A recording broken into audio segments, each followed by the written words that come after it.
Hello, everyone. Thank you for joining us. My name is Daryl Urbanski, your host as always. And today we are joined by Margaret Moore, fondly known as Coach Meg.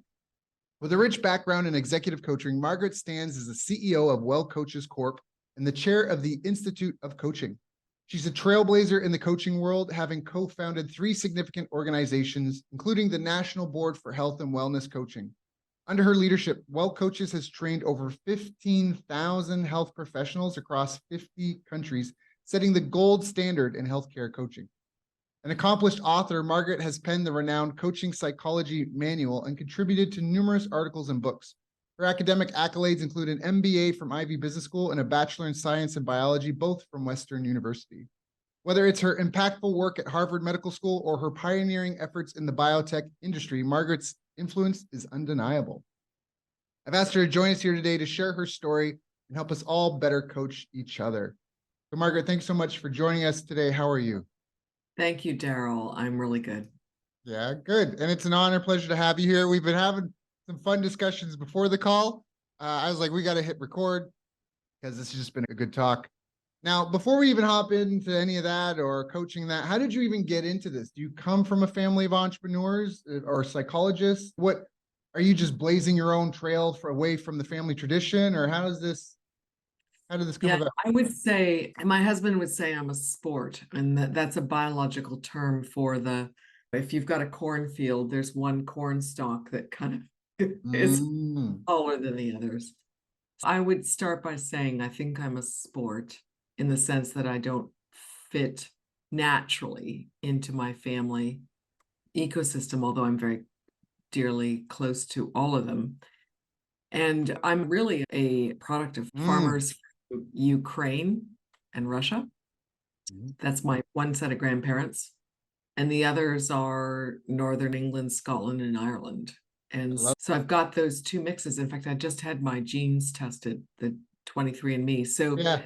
I'm fully European. Yeah.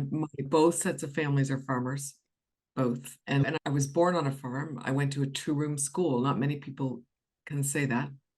I have a picture of myself at 2 on a tractor, not with Barbie dolls. Yeah, I love it. I love it. I didn't have any dolls, really. I didn't have any stuffed animals. I didn't have pajama parties. I never really. So yeah, so I'd say I'm a sport, but very much influenced by that grounding. And it's interesting because as I've freed myself from all of those influences, I have a really good brain. Well, I feel like it comes like I sit with my brain and say, this is a kind of a really good brain. It just figures things out. It's got good intuition. This is like a fun brain to have. Yeah. So and I don't know where that came from, but it's fun to have. I personally, this is I'm teaching my daughter gardening and that. I think there's so many life lessons you learn. People forget that you have to prepare and then you reap what you sow. My daughter having a garden, she understands, I have to prepare and then I have to plant and then I have to nurture and then I have to protect it from parasites. And then the timing is really important. All these little nuanced life lessons come from just such a simple thing as planting a seed and making sure that understanding. Yeah. My brother and I were talking about this because I just met up with him in the Toronto area a month ago. And Bill was saying there's a real difference between the people who can do things, can actually cook and build things and fix things, and the people who are paying everybody to do that. And yes, so many people, because our life, so we have so many resources to help us do things we don't need to do, that we actually don't do the hands-on things. And when we stop using our hands to do things, we forget that we're humans that have to actually grow our food and keep our houses, keep the electricity working and the light bulbs working and the garden. So I think being born on a farm, at this moment in time, I would say that I feel really lucky to have the combination of good and also the really grand, because I'm not afraid of the dark, because I'm not afraid of wild animals. I'm not afraid of being around animals, cows, dogs, and I'm not afraid. There's a lot of things. There was a story when my husband came to my family cottage and we were jogging along the road and a Rottweiler came out of nowhere, intent, running hard to attack us. And my husband's thinking, like, we're jogging. And I turned around and I said, get out of here. Just like animal, it didn't even stop and think. I needed to apply an animal response to an animal. And I never even, my heart rate didn't even go up. Yeah. Really didn't. My Yeah. husband's thinking like this is the end. And I'm thinking it's just a dog trying to be a predator. Let's get out of here. Yeah. So that's what you get from being born in close to nature. And yeah, so I feel very lucky. I love that. This reminds me, they've spoken to people who have supposedly attained enlightenment, these Zen masters, and they still say we still have to chop water and carry wood. Great, you're enlightened. Great, congrats. Now go chop water and carry wood. You have to still have to cut up your pear in the morning and make your coffee. Yeah. Make your bed and get the laundry in, and yeah. Yeah, like we're here for a physical experience for whatever reason. Yeah. And nobody, I don't want to turn this into necessarily a spiritual, religious thing, but we don't know what's on the other end. And no matter what, we're here. And it's about really trying to master our environment, which also includes the fundamentals. And I think that some ways people can get so detached. Like I'll bring a martial arts into it. So I have a Brazilian Jiu-Jitsu background. I had a Brazilian Jiu-Jitsu school once upon a time. And there's always somebody that's coming out with a video course on some fancy new technique, rubber guard or the electric chair or all these weird moves, but they just don't really work at the highest levels unless the people have never seen them before. And it's like the first time it's ever been done in public. And they happen to get this fluke thing. And then it never works really after that. But the fundamentals are fundamental because they work at the beginner stage, the intermediate stage, and the advanced stage. And one of the guys, Hodger Gracie, I have a lot of respect for him. He's not my necessarily hero, but Hodger Gracie is one of the most decorated competitors in this sport. And everybody knows exactly, listen, there's hundreds, thousands of techniques that you can use. Everybody knows exactly what he's going to do. He's going to take them down. He's going to get top mount control, and he's going to gi choke them. And this is how he wins all of his fights. You learn this your first month in training, and he's competing against the highest level. This is why people love to watch it, because they're just like, it's like eating popcorn. Like, we're waiting for it to happen. Like, here, he's gonna take him down, or he's gonna get mount, and he just does this to the highest level people, and that's virtue. Virtue is doing the common uncommonly well, and that comes back to what you're saying. I feel like that understanding of like having been around, like some people, they live in such padded rooms. Don't necessarily need to go down this way. I respect all people. I think love is love and be who you want to be. But the sensitivity around pronouns, stuff like this, I feel there's a real detachment from some of the moving forces of the world. If you step in front of a moving car, it doesn't care what your pronoun is. No, that's identity. And identity is a very fragile thing. It's not real truth, right? It's something we create to make ourselves feel better because we feel alone and limited. And so the that's a natural human process. That's where our evolution is, that we get to a certain place and we have to make ourselves genuinely feel like we have value, and also that we're rebelling the structures of because the young folks look at the state of the world and say, you guys have screwed up. I think gender things, like, it's not working. Everything's not working. And so you have to appreciate the young folks just throwing it all out and creating a new. Right. And that is fantastic. Enjoy that what it is. We haven't changed that much. We're just rebelling in the ways that we're rebelling today. And questioning. I think it's great that we question everything, including the basic fabric of how we think relationships should be. I think that's beautiful and wonderful. For you and your career, born on a farm, how did this translate into now launching and scaling and getting to coaching 15,000 people around 50? Yeah, no, it's a really good question. The first thing I would say is that I'm wired to choose. If there's two roads, I'm going to choose the harder one. And so what's the harder one to choose when you're starting a career? It's the industry that's not established. You don't know where it's going to take you. So my first career started in biotechnology in the early 80s when it was very new. And then and biotech is wonderful, but it's also, like, after 17 years of it, I thought, okay, I've gone as far as I can with this. I get it. I understand all the moving parts. And it's really hard to move a drug through to takes years and years. It's a bit too slow. It's a bit too slow, and you're selling early stage science. And I just felt, okay, I've done that. And then I said, okay, I'm very fundamentally interested in biology and human health. I would say that's, and so biotech was going at the the genetics and physiological part of the body. And I thought, but there's the whole mental game around being healthy that I knew from a young age. Like I was exercising and eating well and keeping my body weight stable. I was learning how to do that by the time I was 20. And most people don't. Right. Like I really focused on like, how much can I eat? How much do I have to exercise? How can I enjoy life? How can I figure this out? And I'm vain. I need to be slim. Sure. And that was like, and that's wiring too. That's important to me, but I want to have the energy. I want to have the strength. And I also want to have a flat core. Right. Like that everybody wants to be fit, rich, and happy. The thing is, I think some people think it's unattainable, so they become dismissive. I think it's right. But I started on it earlier, and the thing I was also born with was being an extreme self-regulator. So I can easily make the choice of I'm not gonna, like on my birthday, if I've gone on the scale and I've gained 2 pounds, then I won't eat birthday cake, or I'll just have a tiny sliver. So I don't allow a high degree of discipline. I have and I was born with that. I can't take credit for that. I didn't have to go through some tough time to get that. Is part of who I am.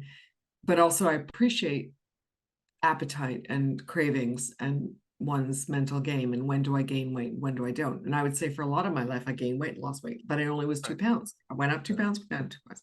So I understood that, okay, I could let it go and enjoy myself, and then I'd have to bring it down. So it wasn't like I denied, I just wouldn't eat things out of denial. I've enjoyed every bite I've eaten. I've enjoyed every glass of wine. I've enjoyed every dessert. I've enjoyed it all. So where am I going with that? So I could tell, okay, that's how you get to my age and look at 65 and not look 65. That's the truth. And there is no way around it, that if you take good care of your body, then it takes good care of you. And knew that, and I thought, okay, how are we going to help people do that on their own? I said, okay, we need a profession in healthcare that actually can coach people to figure out why they want to be healthy and then chart their own path. So basically, give them the self-regulation through the coaching that they don't have naturally, because the character strengths analysis of 24 character strengths coming out of positive psychology, the strength of self-regulation is the least prevalent in least American adults. It's the lowest. People don't value putting off pleasure today for tomorrow. Wow. It's fundamental. Fundamental. And also as low as persistence. And I have both of those as a 15 out of 10. So I think what I've been doing is to say, okay, how do we bring that? It's got to be through a relationship. It's not a digital process. It's not so I said, okay, we want to put the coach and healthcare team in the doctor's office. That's 2000. And being persistent and having a long view, that's what it's not the only thing I've been doing, but on that one trail, I said, okay, I know how to do it. I got to help other people do it in other ways. And it's not taking a pill. It's really being able to create the wiring. Discipline. It's grit. And you have to, some of us were born with it. Others probably have more fun. But in the end, if you play the long game, you need to think that. Nature versus nurture, you still got it. Whether you get it or whether you have to develop it, you have to get it done. It is, yeah. And it's because you do better in life. You can still have the great meal and the great night. And then you do it for 7 days or 14 days. Like I eat dessert once a month. Right. Because if I eat dessert more than that, I can see it. It's right. Since we're talking about health, the health industry, the health sciences are so perverted and corrupted, and there's scientific misconduct left and center. At the basic premise, if we go back to just the most fundamental thing, nothing has been more proven to extend lifespan and reduce chronic disease than caloric restriction. Nothing. You can reliably extend the lifespan of almost everything, every living organism on the planet. Caloric so don't overeat. Yeah. And I would say that I eat just what I need and not more. And I don't restrict it in a dramatic way, but it's. But so at the same time, if you're malnourished, you get sick. So that means you have to eat the lowest caloric value, highest nutrient density things you can. And just at its basic premise. But when you look at our grocery stores, this food market, it's just complete opposite of that. It encouraged, the incentives are wrong. The incentives are wrong. Well, because we're a capitalist society, we're selling things to people that, and we've created all these, as they call them, highly processed foods. Right. Are like cocaine. They're a totally. As I sip my coffee. What are you talking about? But you know, even coffee's. I don't think it's, for those of us who can tolerate it, it has health benefits. You just know cookies are not. If it has a food label, it's not food. For people that here's the seminar, I'm going to live to be 300. So that's just, I've already decided. I've optimized everything that I can to help me. There's some guy, Brian something, he made like 100 million and he spent 2 million. I've gone through his list and I laughed and I was like, much respect to him because he's doing it and he's putting it forward. But I had to laugh where I'm like, bro, I didn't need to spend $2 million to figure all this out. I'm doing the 80-20. I'm looking at his list. I'm like, I don't have the high powered machinery doing the diagnostic tests on me and that like every day, but I'm like, bro, I'm using your own body intelligence to know what you can. So here's the seminar. It is 7 hours of sleep. It is 10,000 steps a day, plus 5-6 days of 30 to 60 minutes of exercise, combination of weight training, metabolic conditioning, and gymnastics or calisthenics. And then as far as food, it's plants and protein. You need to get adequate protein, and then it all should be plants. And if it has a food label, it's not food. So that means your diet should be meat, veggies, nuts, seeds, fruit, eggs, water, tea, coffee, perhaps. If you want milk, have milk. If you don't want animal protein, if you don't eat animal products, don't eat them. You still need to get adequate protein, and vegans and vegetarians do need to figure out, and they probably need to take a supplement for things like creatine and some of the B vitamins because they only come from animal products. And so you're still going to be taking some sort of animal product. Otherwise, you can have brain fog and impact your brain. But the longest living people, like I said, it's low calorie diets, high nutrient density, and they typically eat fish as their source of meat. But that's not, but it's not mandatory. And that's at least how to extend our potential. But a medical breakthrough is not going to be like, we extended the human lifespan by 1 year. But the breakthrough is that you get to 90 and you're going strong, and then you stop. Right. You go. That's what the American College of Sports Medicine research about squaring off the curve. Extending your lifespan, I do think there's a biological clock and it runs out at some point. There's so many heartbeats you have. Okay. And if you it's you wind them up and then you keep them going and then they stop. I do think there's a natural, evolution hasn't created something where you can keep resetting the clock and keep the heartbeat. There's two animals that there's actually even a jellyfish that is actually immortal. Anytime it's injured or it goes back to its really? Okay. State. We're a little way from that. We're more complex. Yeah, we're more complex biology.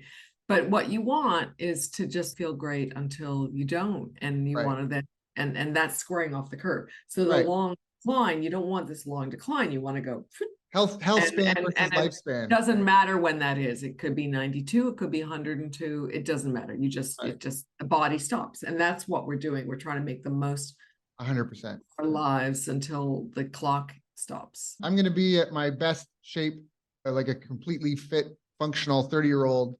And then we're going to have some sort of breakthrough that pushes it from 100, 120 to 150, 170. And I'm just going to keep chasing that goalpost. That's my Depends on whether you still want to be here at that age, though. You might want to just reincarnate at that point and start all over again.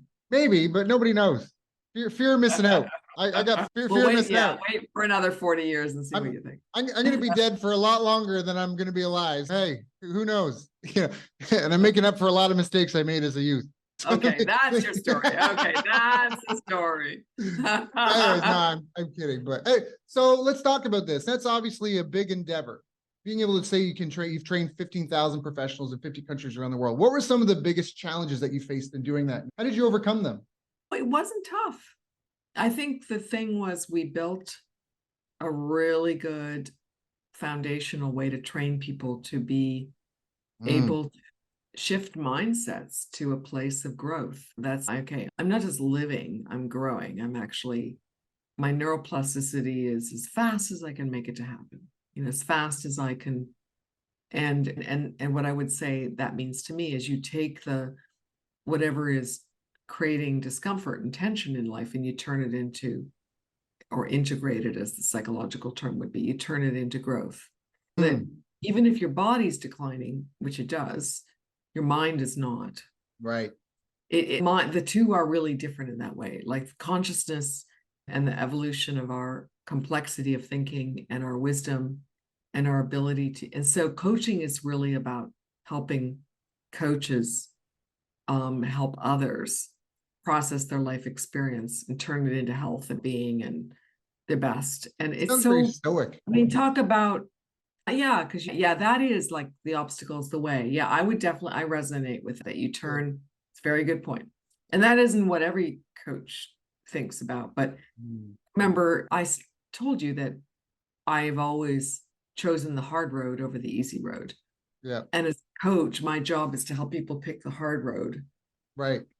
To some extent and not back off from it and step into it and through it. And then you become more of who you really are because you're not held back by, what we do is create a vision and figure out what that's going to look like and then why it matters and then what strengths do you have and then what's getting in the way. It's a very straightforward process. Stoicism is not a bad way to frame it. There is a universal truth around this that Taoists knew, the Greek Stoics knew, the today's philosophers, and so we subscribe to turn your challenge into growth. Yeah, I love that. You're hitting on my buzzwords. But also enjoying life, like listening to good music, and like your life, like you're living in paradise, right? Like you're not working, you're in paradise. You could not be in paradise. You could be life. I call it life by design. So I think there's a lot of places you could be that would not be paradise. 100%. And people don't realize that even if you live in a nice place, you don't necessarily live in that place. You live in a bubble of that city. And what bubble, like you can have a really good bubble and a really bad bubble. And so I think life by design forgive me for cutting you off earlier. I think one of my blessings was as a kid, I was an avid reader. I was encouraged to read a lot. And I actually read Marcus Aurelius's Meditations when I was like 14, 15. And really? I loved it. I loved it so much. Just as a young man trying to figure out, because again, I was an orphan. So trying to figure out like, what does it mean to be a man and how should I approach my life?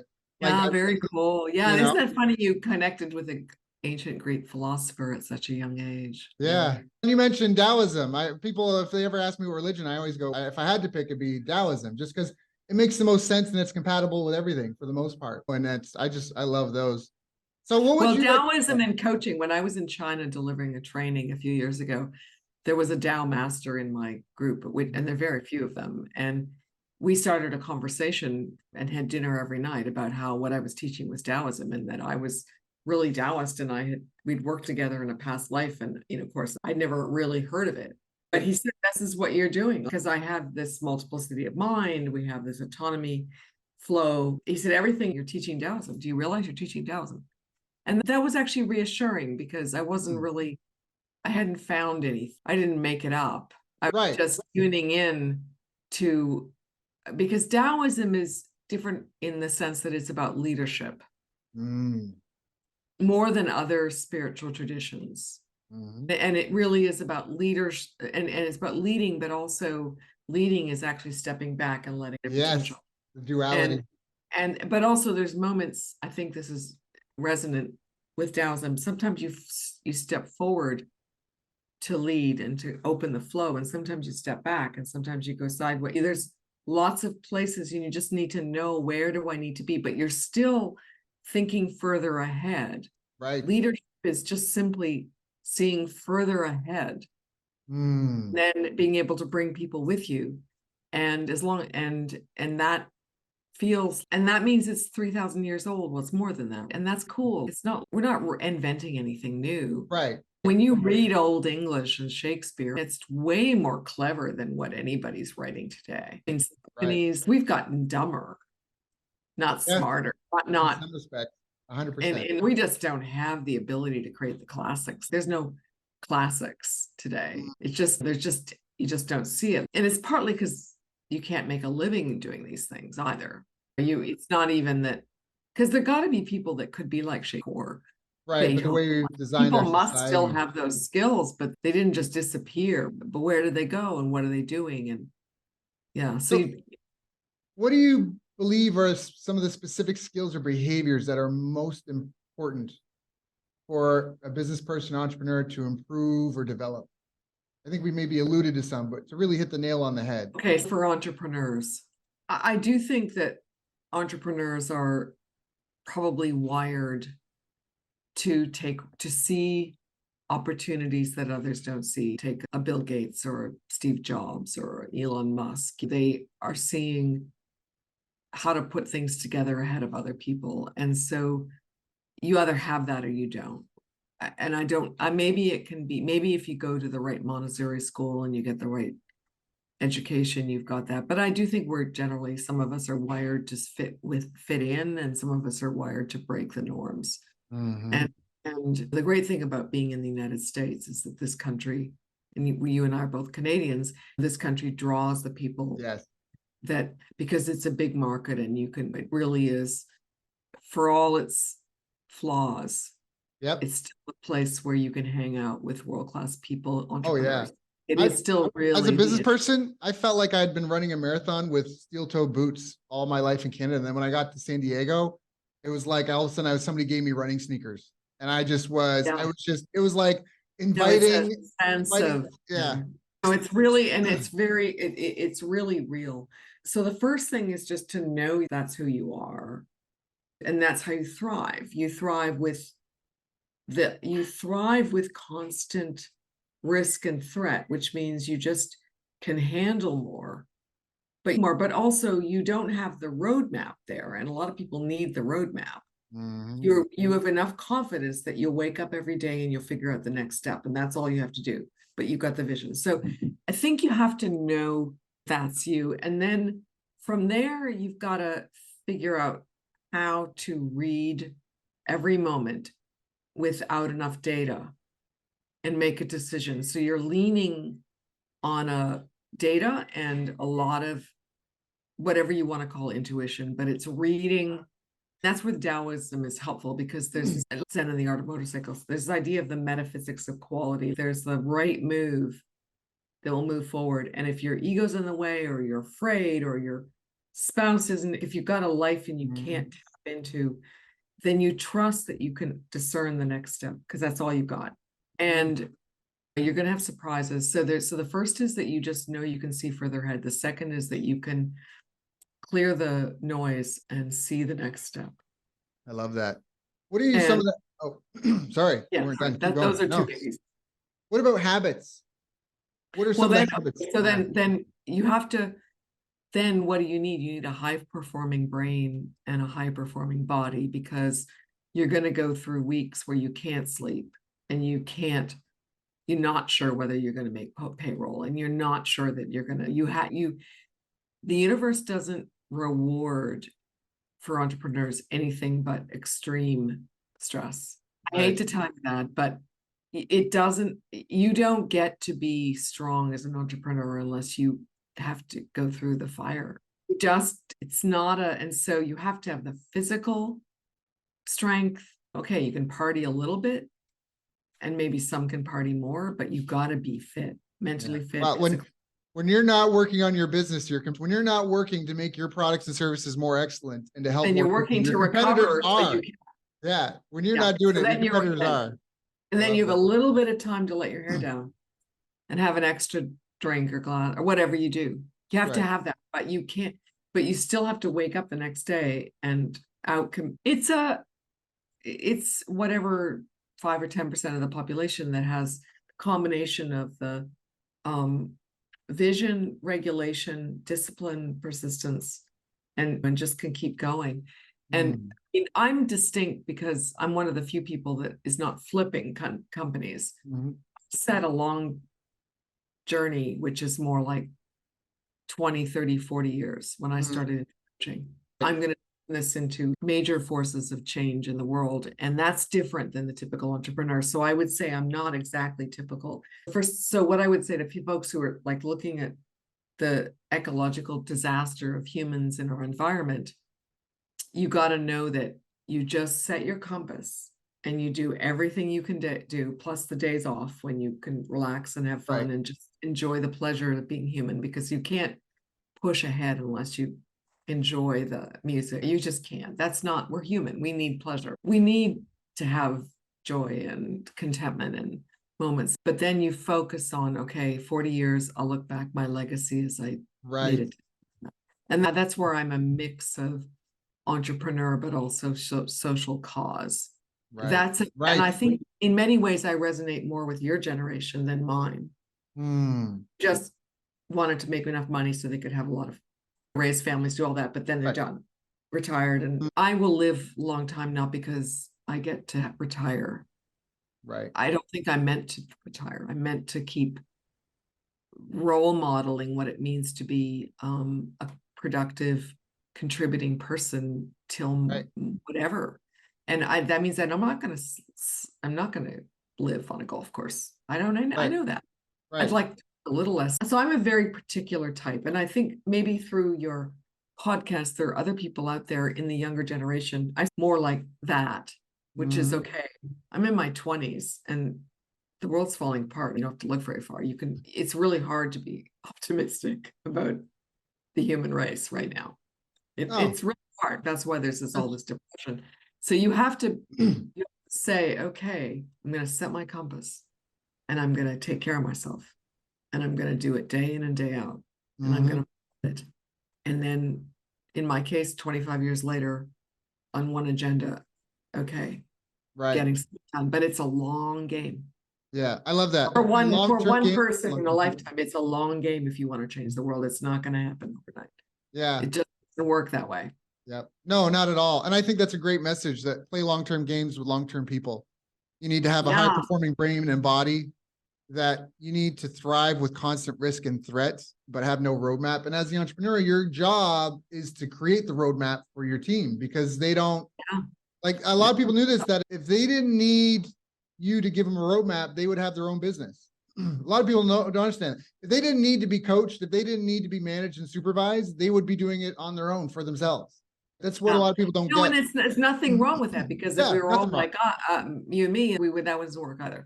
The population, the collective of human society is a whole. We're a whole. Right. 100%. Some of us are pushing other people ahead and ourselves.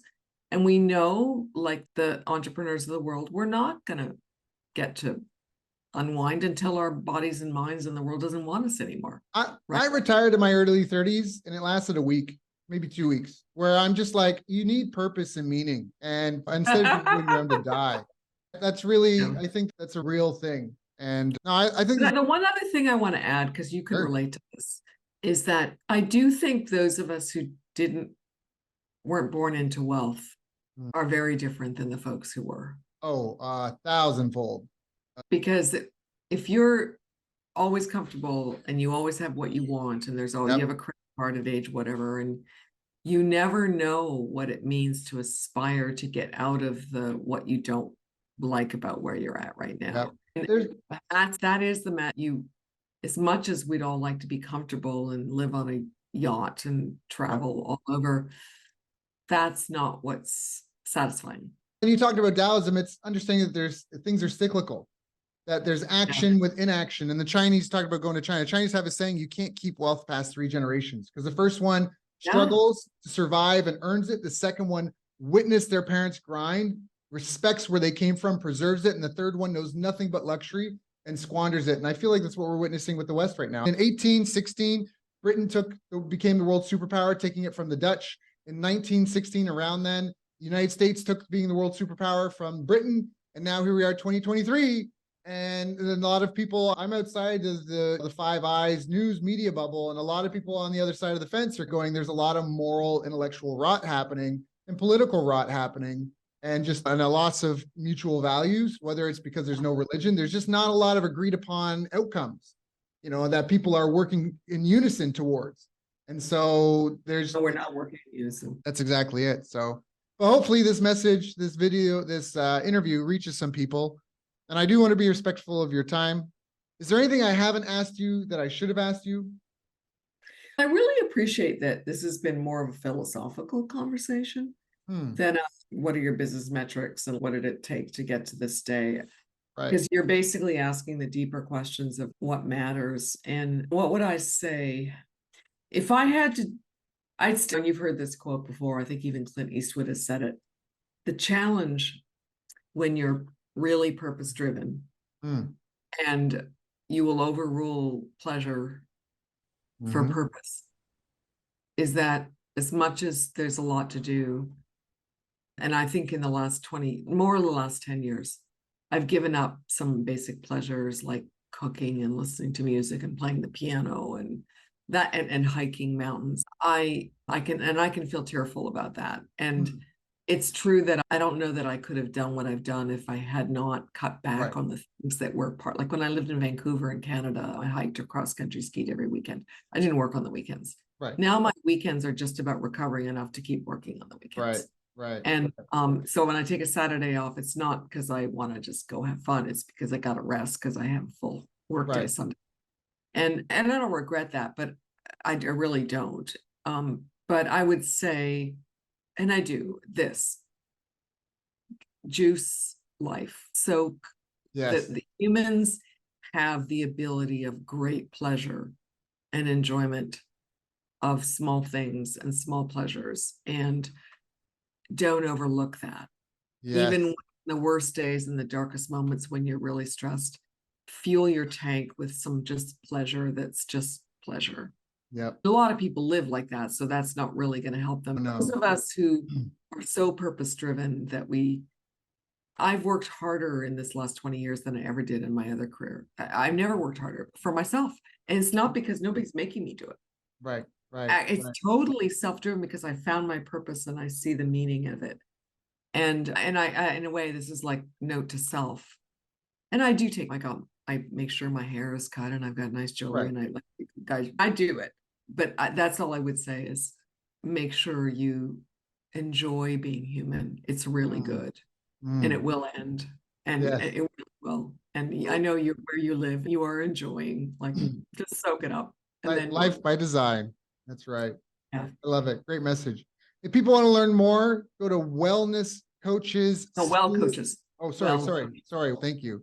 Coachesschool.com, WELCOACHESSCHOOL.com. Coaches. Or just wellcoaches.com will get you there. Oh, okay. Coaches.com. So go to wellcoaches.com. That's easier. Say coaches.com. You can also look up Margaret Moore on LinkedIn if you want. Just search for Coach Meg or Margaret Moore, MARGARET MOORE. Margaret, thank you so much. This has been an honor and a pleasure. I've got a couple pages of notes. I know people may want to listen to this more than once to make sure they get all the goods. Thank you for coming and sharing with us, knowing that you've got your own following, your own clients, your own customers, your own projects, and knowing that this is supposed to be your off hours. So thank you so much for coming and sharing with my audience tonight so we can all do better. Thank you, Daryl. It's been a great pleasure. This is a pleasure.